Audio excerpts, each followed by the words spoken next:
Hey Greek gods, can you build muscle, burn fat, increase your strength, and extend your life all while eating one meal a day? Is that even possible?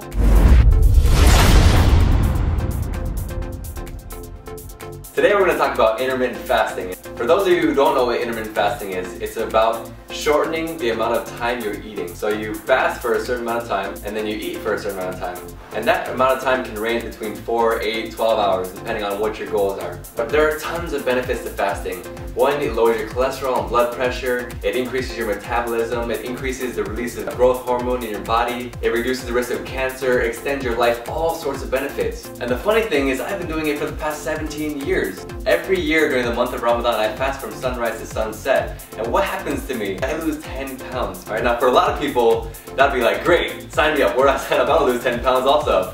But for me, as a heart gainer, I want to keep as much weight on as possible. I'm actually 25 pounds heavier through a program I just finished called Weight Loss Greek God. I don't want to lose any of those gains, okay? I put in a lot of effort in the gym, a lot of effort for getting my nutrition right, calculating all my calories, calculating my macros, and I don't want to lose all that work that I put in. In the past, I've thought that if I worked out during Ramadan, my muscles would atrophy, and I just didn't know what was going on or what exactly I needed to do. So this year is going to be different. Alright, I've done a lot of research, so I've got an entire plan where I've applied all the science behind intermittent fasting to Ramadan and how I'm supposed to train and eat and everything like that. I'm going to share that with you in a minute. But first I want to go over the top 3 mistakes that people make. The first thing is not training during Ramadan.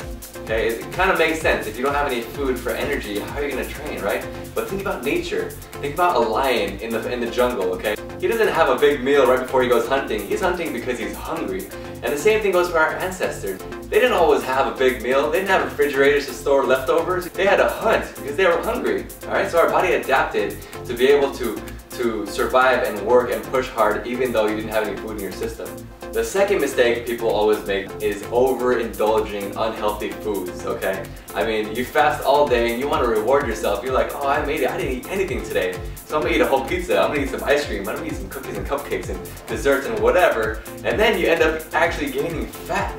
The third mistake that people make is not eating enough. A lot of guys, they try to work out in the gym and then they don't fuel their body with the necessary nutrients, with the right amounts of food that your body needs to recover from those workouts. So now to the strategy. What are the main principles?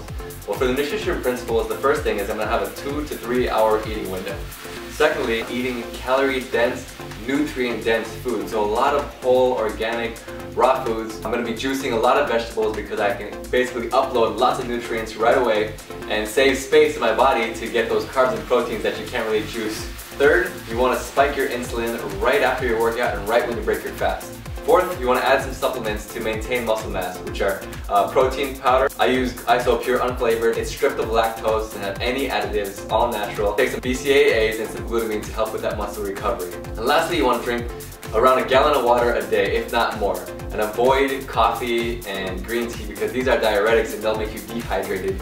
And you're not going to be drinking for the entire day. You do not want to lose any extra water. And now the training principles. Number 1, you're going to be training fasted. You're going to do weightlifting fasted. 1 hour to 1.5 hours before breaking your fast. You're going to go to the gym, hit the weights, focusing on strength training as opposed to volume training. So you're going to be lifting heavy between 3 to 5 reps and focusing on strength as opposed to tearing that muscle down, okay? So you're not going to push to failure. You're not going to get that burn. You're not going to get that pump. You're not going to get sore, alright?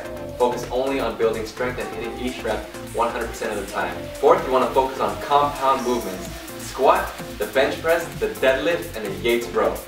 And lastly, you want to avoid cardio, okay? You're not going to be drinking any water, so hydration is key, and you can't be sweating buckets, okay? You do not want to do cardio. It's going to put extra stress on your body, spike up those cortisol levels. It's actually going to make you retain fat. Maintaining my muscle mass during Ramadan every year has been a very, very big struggle.